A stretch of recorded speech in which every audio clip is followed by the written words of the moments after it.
आहे मी सनी विठ्ठलराव पंडित. मी right arm mystery spinner आहे.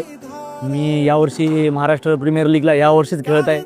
सगळ्यात पहिले तर सातारा रेसरला मी थँक्यू करतो निलेश सर, आशिष सरांना की त्यांनी मला चान्स दिला.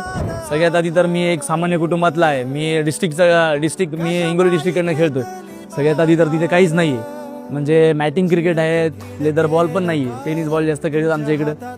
इथनं या स्टेजला येणं माझ्यासाठी खूप महत्त्वाचं पण आहे. तेवढंच जस्ट आत्ताच माझे वडील वारलेत, 3 तारखेलाच झाले. मी घरी गेलो होतो. सातारा वॉरियर्सनी तर नकोच येऊ म्हणले होते, पण मी घरची आई माझे क्रिकेट म्हणजे माझ्या आईला खूप कळते, क्रिकेट बघते, टेस्ट मॅच क्रिकेट खूप बघते. तर ते आईचं म्हणणं होतं की जा कर, चान्स भेटलाय सोडू नको. एवढंच बोलतो की म्हणजे आमच्यासारख्या क्रिकेटरला इथपर्यंत येणं म्हणजे खूप मोठी गोष्ट आहे. फॅमिली सपोर्ट तर क्रिकेट म्हणजे लहानपणापासून क्रिकेट खेळतो मी, तर घरच्यांनी एवढं खेळत आहे तर खेळत राहा, घरच्या सपोर्ट